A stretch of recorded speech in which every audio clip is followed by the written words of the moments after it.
ഞങ്ങൾ അധികാരത്തിലെത്തിയാൽ പദ്ധതി നടപ്പാക്കില്ല എന്ന് തീരുമാനിച്ച് കേന്ദ്രത്തെ അറിയിക്കുമെന്നായിരുന്നു വി ഡി സതീശൻ പ്രതിപക്ഷ നേതാവായിരുന്നപ്പോൾ പറഞ്ഞത്. ഫണ്ടിനായി ആത്മാഭിമാനം പണയപ്പെടുത്താൻ പറ്റില്ല, തമിഴ്നാട് മാതൃകയിൽ കോടതിയിൽ പോകണമെന്നായിരുന്നു വി കെ കുഞ്ഞാലിക്കുട്ടിയുടെ നിലപാട്. PM ശ്രീ ധാരണാപത്രം വലിച്ചു കീറി ചവറ്റുകൊട്ടയിലിടുമെന്ന് KM ഷാജി പ്രഖ്യാപിച്ചിരുന്നു. അധികാരത്തിലെത്തിയപ്പോൾ നേതാക്കളുടെ വാക്കിന് കീറച്ചാക്കിന്റെ വില പോലും ഇല്ലാതായി. പറഞ്ഞതെല്ലാം വിഴുങ്ങി PM ശ്രീയുടെ നടത്തിപ്പുകാരായി UDF സർക്കാർ മാറുമ്പോൾ അല്പവും നാണം അവശേഷിക്കുന്നില്ലേ എന്ന് നാട്ടുകാർ ചോദിക്കും. ഓ, എന്നാലും എൻ്റെ അഭിലാഷേ, ഇതിത്തിരി കെട്ടുകെട്ടിയായി പോയിട്ടോ. ഒന്ന് മയത്തിലൊക്കെ ചോദിക്കേ. നാണമില്ലേ എന്നൊക്കെ ചോദിച്ചാൽ അവരെന്താ അതിന് ഉത്തരം പറയുക? Welcome to debate space Malayalam. ഭൂമി ചാനലിൽ നടന്ന അന്തിച്ചർച്ചയിൽ അഭിലാഷ് മോഹനൻ UDFനെ പ്രതിനിധീകരിച്ചുകൊണ്ട് സംസാരിക്കാൻ വന്ന ലീഗിന്റെ പ്രതിനിധിയെയും കോൺഗ്രസിന്റെ പ്രതിനിധിയെയും ഈ ആകാശത്തിട്ട് പന്ത് തട്ടുക എന്നൊക്കെ കേട്ടില്ലേ, നമ്മളെ എയറിലാക്കുക എന്നൊക്കെ പറഞ്ഞു കേട്ടില്ലേ, അങ്ങനെ ഒരു അവസ്ഥയിലാക്കി. അങ്ങനെ ഒരു ദയനീയ അവസ്ഥ ഇന്നലെ കാണേണ്ടി വന്നു കേട്ടോ. വിഷയം വേറൊന്നുമല്ല, നമ്മുടെ ഈ PM ശ്രീ പദ്ധതി തന്നെയാണ്.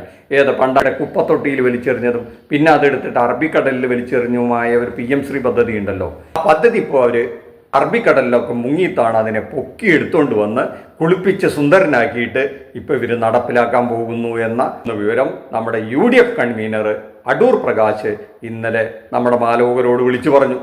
അപ്പോൾ അതിനെ ബേസ് ചെയ്തുകൊണ്ട് നമ്മുടെ അഭിലാഷ് മോഹനൻ നടത്തിയ അന്തിച്ചർച്ചയിലെ കാഴ്ചകൾ അതിമനോഹരമായിരുന്നു. നിരവാദം മുഴക്കലുകൾക്കും അവസാനം നിരുപാധികമായി PM ശ്രീ പദ്ധതിയിൽ സംസ്ഥാന സർക്കാർ ഒപ്പുവച്ചിരിക്കുകയാണ്. ഈ പണ്ട് CPM BJP ബന്ധത്തിൻ്റെ ഇടനിലക്കാരനായി പ്രവർത്തിച്ചത് ശ്രീ M ആണ്. ഇപ്പോൾ CPM BJP ബന്ധത്തിൻ്റെ ഇടനിലയായി പ്രവർത്തിക്കുന്നത് PM ശ്രീയാണ്. RSSന്റെ അജണ്ട, പൊളിറ്റിക്കൽ അജണ്ട അടിച്ചേൽപ്പിക്കുകയാണ്. ഇപ്പോൾ നമ്മൾ കേട്ടത് ഇന്നത്തെ മുഖ്യമന്ത്രി സതീശൻ പ്രതിപക്ഷത്തായിരുന്നപ്പോൾ, പ്രതിപക്ഷ നേതാവായിരുന്നപ്പോൾ PM ശ്രീ പദ്ധതിയെ പറ്റി അന്ന് ഇടതുപക്ഷം ഒപ്പിട്ടപ്പോൾ പറഞ്ഞ വാക്കുകളാണ്.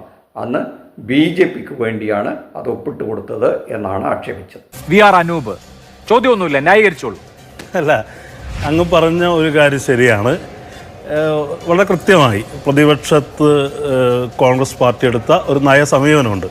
അങ്ങ് തന്നെ ആമുഖമായി ബഹുമാന്യനായ പ്രതിപക്ഷ നേതാവ് പറഞ്ഞ കാര്യങ്ങൾ കാണിച്ചു. അത് കേവലം അദ്ദേഹത്തിൻ്റെ വ്യക്തിപരമായ നിലപാടല്ല, അതൊരു പാർട്ടിയുടെ നിലപാടാണ്.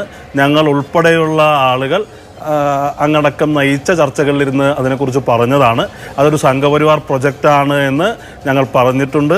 പ്രതിപക്ഷത്ത് ഇരുന്നു കൊണ്ട് രാഷ്ട്രീയമായി CPMനെ ആ കാര്യത്തിൽ എതിർത്തിട്ടുണ്ട്. അതൊക്കെ രാഷ്ട്രീയമായ നിലപാടാണ്.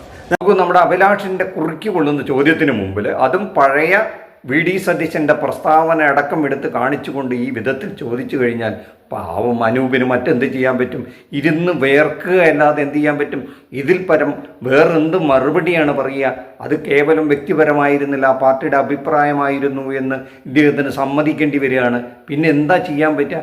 ഇരുന്ന് വേർത്തു കൊടുക്കുക എന്നല്ലാതെ മറ്റു മാർഗമില്ല എന്നുള്ളതാണ് ഇദ്ദേഹത്തിൻ്റെ വാക്കിൽ നിന്ന് നമുക്ക് മനസ്സിലാകുന്നത്. തുടർന്ന് നമുക്കൊന്ന് കണ്ടു നോക്കാം.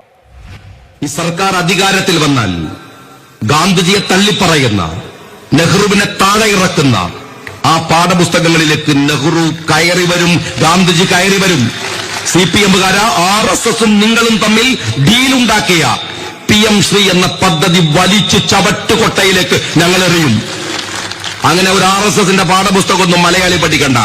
PM ശ്രീ പദ്ധതി വലിച്ചു കീറി ചവറ്റുകൊട്ടയിൽ എറിയാൻ പറ്റാത്തത് കൊണ്ട് നിലപാട് ഇപ്പൊ തൽക്കാലം വലിച്ചു കീറി ചവറ്റുകൊട്ടയിലിട്ടിട്ടുണ്ട്. എന്തായാലും അഭിലാഷ് മോഹനൻ ഈ വജ്രായുധം എടുത്ത് ഉപയോഗിച്ചിരിക്കുന്നത് ലീഗിന്റെ വക്താവിന് നേരെ തന്നെ ആയിരിക്കും എന്നുള്ള കാര്യത്തിൽ ഒരു സംശയമില്ല. നമുക്ക് ആ വക്താവിന്റെയും കൂടെ അഭിപ്രായം ഈ കാര്യത്തിലൊന്ന് കേൾക്കാൻ എല്ലാവർക്കും ഒരു ആകാംക്ഷ ഉണ്ടായിരിക്കുമല്ലോ. കാരണം അറബിക്കടലിൽ മുക്കിത്താറ്റിയ സാധനമാണ്.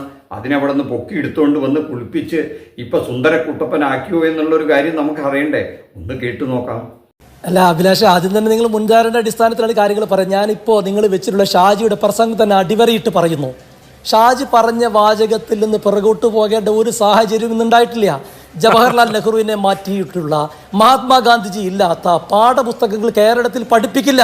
അഭിലാഷ്, നിങ്ങൾ ഒരു വാചകത്തിലല്ല, അതിന്റെ ആശയത്തിൽ പിടിക്ക്. എന്റെ അഭിലാഷേ, അങ്ങനെ നിങ്ങൾ ലീഗിന്റെ വക്താവിനെ തോൽപ്പിച്ച് കളയാന്ന് കരുതണ്ട. നിങ്ങൾ ആശയത്തെ കയറി പിടിക്കേ. നിങ്ങൾ എന്തിനാ ഈ ഷാജിയുടെ ഏതാനും വാചകങ്ങൾ കയറി പിടിക്കുന്നത്? ഞങ്ങൾ അറബിക്കടലിൽ മുക്കിയിട്ടുണ്ടെങ്കിൽ അതിനെ പൊക്കിയെടുക്കാനും അറിയാം. മഹാത്മാഗാന്ധിയെയും നെഹ്റുവിനെയും എല്ലാം ഞങ്ങൾ പൊക്കിയെടുത്ത് കുളിപ്പിച്ച് വീണ്ടും ആ പാഠപുസ്തകങ്ങളിൽ പ്രതിഷ്ഠിക്കുകയും ചെയ്യും. നിങ്ങൾ കാണാൻ പോണത് കണ്ടോ എന്നാണ് നമ്മുടെ ഈ വക്താവ് പറയാൻ പോണത്. ഇത് LDFന്റെ കളിയല്ല, ഇത് UDFന്റെ കളി വേറെയാണ് എന്നാണ് ഇപ്പൊ ഈ ലീഗിന്റെ വക്താവ് പറഞ്ഞു വെക്കുന്നത്. ഇനി ബാക്കിയും കൂടെ വേണമെങ്കിൽ കേട്ടോ.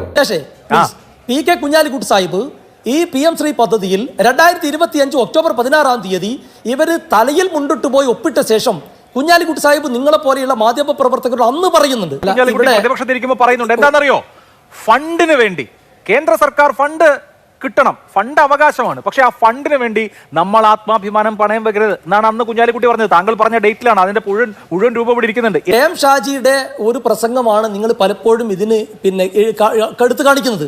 SFI സമ്മേളനത്തിൽ പോയി ശ്രീ പിണറായി വിജയൻ പ്രസംഗിച്ചുൾപ്പെടെ PM ശ്രീക്ക് എതിരായിരുന്നു. എന്നിട്ട് ഒക്ടോബർ 10 നരേന്ദ്രമോദിയെ കണ്ട് ഇതൊക്കെ നമുക്ക് അറിയാവുന്ന കാര്യമാണെന്നേ. ഒരു ദുരൂഹമായ കൂടിക്കാഴ്ച ഒക്ടോബർ 23 ലീഗിന്റെ വക്താവ് പറഞ്ഞു വരുന്നത് പല ദുരൂഹ യാത്രകളുമാണ് അത്ര പല കരാറുകളുമായി പരിണമിക്കുന്നത്.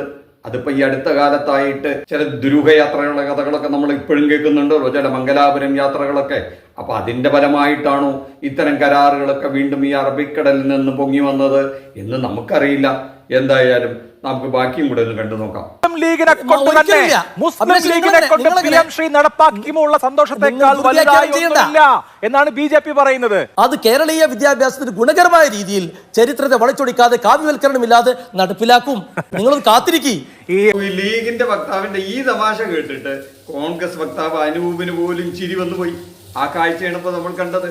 എന്തായാലും ഇത് ഇത്തിരി കഷ്ടമായി പോയിട്ടോ. ഈ ലീഗിന്റെ വല്ലാത്തൊരു മാജിക് ഉണ്ടല്ലോ, ഈ കാവ്യവൽക്കരണം ഇല്ലാത്ത PM ശ്രീ നടപ്പിലാക്കുന്ന വല്ലാത്ത ഇന്ദ്രജാലം. അത് കേട്ടിട്ടാണ് നമ്മുടെ ഈ കോൺഗ്രസ് വക്താവ് ചിരിക്കുന്നത്. നോക്കണേ, നമ്മുടെ അഭിലാഷ് മോഹനെ ഈ ലീഗിന്റെ വക്താവിനെ ഈ ആകാശത്തിട്ട് ഇങ്ങനെ പന്താടുന്ന കാഴ്ച കണ്ടില്ലേ? എത്ര മനോഹരമായിരിക്കുന്നു. കാരണം ഈ കാര്യത്തിൽ ഒന്നും പറയാനില്ല. ഇതിനെ ഏറ്റവും കൂടുതൽ ദുരുപയോഗം ചെയ്തതും LDFനെതിരെ പ്രചരണം നടത്തിയതും ന്യൂനപക്ഷ സമുദായത്തിനെ ഏകീകരിച്ച് വോട്ടെല്ലാം UDFന്റെ പെട്ടിയിൽ വീഴ്ത്തിയതും ഇടതുപക്ഷത്തിന് ഏറ്റവും കൂടുതൽ ഡാമേജ് ഉണ്ടാക്കുകയും 99 എന്ന സംഖ്യയിൽ നിന്ന് അവരെ 35 എന്ന സംഖ്യയിലേക്ക് കൂപ്പുകുത്തിക്കുകയും മൂന്നാം മൂഴം നഷ്ടപ്പെടുത്തുകയും ചെയ്തിട്ടുള്ളതിന്റെ ഒരു മുഖ്യ കാരണം ഈ PM ശ്രീ എന്നൊരു പദ്ധതിയായിരുന്നു. അത് ഏറ്റവും കൂടുതൽ ചെന്ന് കൊള്ളുന്നത് ലീഗിന് തന്നെയായിരിക്കും. കാരണം അവർ തന്നെ ഇത് എടുത്ത് നടപ്പിലാക്കുന്നു എന്ന് പറഞ്ഞാൽ മലയാളി മൂക്കത്ത് വിരൽ വെച്ച് പോകില്ലേ? തങ്ങൾക്കൊരമളി പറ്റി എന്നവർക്ക് തോന്നില്ലേ? തങ്ങളെ പറ്റിച്ചു ചതിച്ചു എന്നവർക്ക് തോന്നില്ലേ? അത് ഏറ്റവും കൂടുതൽ ലീഗിന്റെ അണികളൊക്കെയായിരിക്കും. അന്ന് ഈ ന്യൂനപക്ഷത്തെയും മലയാളികളെയും ആകെ തെറ്റിദ്ധരിപ്പിച്ച ലീഗാണ് ഇപ്പൊ ഇവിടെ വന്ന് പറയുന്നത് ഞങ്ങൾ നടപ്പിലാക്കാൻ പോകുന്ന PM ശ്രീക്ക് കാവ്യ നിറമില്ല കേട്ടോ എന്ന്. അത് കേട്ടാൽ ആർക്കാ ചിരി വരാത്തത്? കൂടെയുള്ള നമ്മുടെ അനൂപിന് വരെ ചിരി വന്നുപോയി. കാവ്യവൽക്കരിക്കാത്ത നിലയിൽ വളരെ നല്ല നിലയ്ക്ക് PM ശ്രീ നടപ്പാക്കും. LDFന്റെ കാലത്തുള്ളത് പോലെ അല്ല എന്ന് പറയുന്നത്. ഹിസ് ഹൈനസ് അബ്ദുള്ള എന്നൊരു സിനിമയുണ്ട് ഷാക്കറെ, അതില് പിന്നെ ഒരു കഥാപാത്രം ചോദിക്കുന്നുണ്ട് ഏട്ടനെ വേദനിപ്പിക്കാണ്ട് കൊല്ലാൻ പറ്റുമോ എന്ന്. അതുകൊണ്ട് അതേപോലെ ഏട്ടനെ വേദനിപ്പിക്കാണ്ട് കൊല്ലുന്നത് പോലെ കാവ്യവൽക്കരിക്കാതെ PM ശ്രീ നടപ്പാക്കട്ടെ. കർണാടകയിൽ പരിശോധിച്ചോ? പൊന്നഭിലാഷ് മോഹനെ ആ പാവം ലീഗിന്റെ വക്താവിനെ കുറച്ചു നേരത്തേക്ക് ഒന്ന് വിട്ടുപിടിക്കാന്ന്. അവിടെ അനൂപിരുന്ന് ചിരിക്കുകയാണ് കോൺഗ്രസിന്റെ നേതാവ്. ഇതിനൊക്കെ മൂലകാരണക്കാരായത് ആരാണെന്ന് നിങ്ങൾക്ക് അറിയാലോ. ലീഗിന്റെ ഒക്കെ ചങ്ങാതിമാരാണല്ലോ കോൺഗ്രസ്സുകാരെ. അവർക്കിതിലൊന്നും പങ്കില്ലേ എന്ന് നിങ്ങൾ അവരോടൊന്ന് ചോദിച്ചു നോക്കണ്ടേ?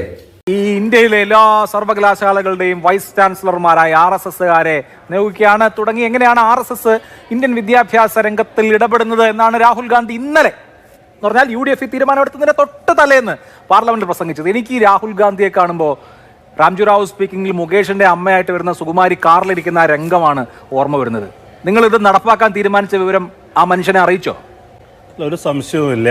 അൺകോംപ്രമൈസിംഗ്ലി ഇന്ത്യയിൽ RSSനെതിരായുള്ള പോരാട്ടത്തിൻ്റെ ഒരു പുതിയ യുദ്ധമുഖം രാഹുൽ ഗാന്ധി തുറന്നിരിക്കുകയാണ്. ഞാനിവിടെ ചർച്ചയ്ക്ക് വന്നിരിക്കുന്നത് കോൺഗ്രസ് പാർട്ടിയെ പ്രതിനിധീകരിച്ചുകൊണ്ടാണ്, രാഹുൽ ഗാന്ധിയുടെ രാഷ്ട്രീയ പ്രസ്ഥാനത്തെ പ്രതിനിധീകരിച്ചുകൊണ്ടാണ്. ഇപ്പം ഞങ്ങൾക്ക് പ്രാഥമികമായും പറയേണ്ടത് രാഷ്ട്രീയമാണെന്നേ. ഇപ്പം ഞങ്ങളുടെ രാഷ്ട്രീയം എന്ന് പറയുന്നത് ഈ പറയുന്ന സംഘപരിവൽക്കരണത്തിനെതിരാണ്.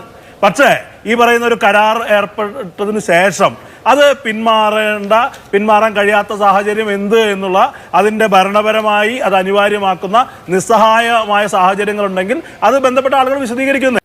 അനൂപ് അങ്ങനെ നൈസായി കൈയൊഴിഞ്ഞു. പാർട്ടിയുടെ നിലപാട് മാത്രമേ അനൂപിന് പറയാൻ പറ്റുള്ളൂ. പാർട്ടിയുടെ നിലപാടെന്ന് പറഞ്ഞാൽ അത് രാഹുൽ ഗാന്ധിയുടെ നിലപാടാണത്രേ, അത് BJPക്ക് എതിരെയുള്ള നിലപാടാണത്രേ. പക്ഷേ അതേ പാർട്ടി ഭരിക്കുന്ന ഇവിടുത്തെ ഗവൺമെന്റിന്റെ നിലപാട് അത് വേറൊന്നാണ്. അതിൽ ഉത്തരം പറയേണ്ട ബാധ്യത നമ്മുടെ അനൂപിനില്ലാത്രേ.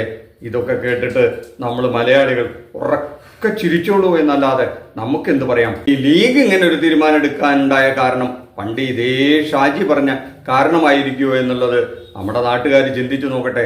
അതായിരിക്കുമോ എന്നറിയില്ല. അത് വേണമെങ്കിൽ ഒന്ന് കേട്ടു നോക്കൂ. ഭരണം വേണമല്ലോ, ഭരണം തിരിച്ചു പിടിക്കാൻ കഴിയും, ഒരു സംശയക്കാര്യത്തിലില്ല. പക്ഷെ ഒരു കാര്യം നിങ്ങൾ ഓർത്തോ, ഭരിക്കുന്നത് MLA-മാരുടെയും മന്ത്രിമാരുടെയും എണ്ണം കൂട്ടാൻ മാത്രമായിരിക്കില്ല. നഷ്ടപ്പെട്ടു പോയ 9.5 കൊല്ലത്തിന്റെ ആനുകൂല്യങ്ങൾ തിരിച്ചു പിടിച്ച് ആ സമുദായത്തിന് വകവെച്ചു കൊടുക്കാൻ അല്ലെങ്കിൽ ഈ പണിക്ക് നിൽക്കരുത്. No further comments. അതുകൊണ്ട് നമ്മുടെ പ്രേക്ഷകർ തീരുമാനിക്കട്ടെ. നന്ദി, നമസ്കാരം. മറ്റൊരു വിഷയവുമായി മറ്റൊരു എപ്പിസോഡിൽ കാണുന്നവരെ താങ്ക് യു.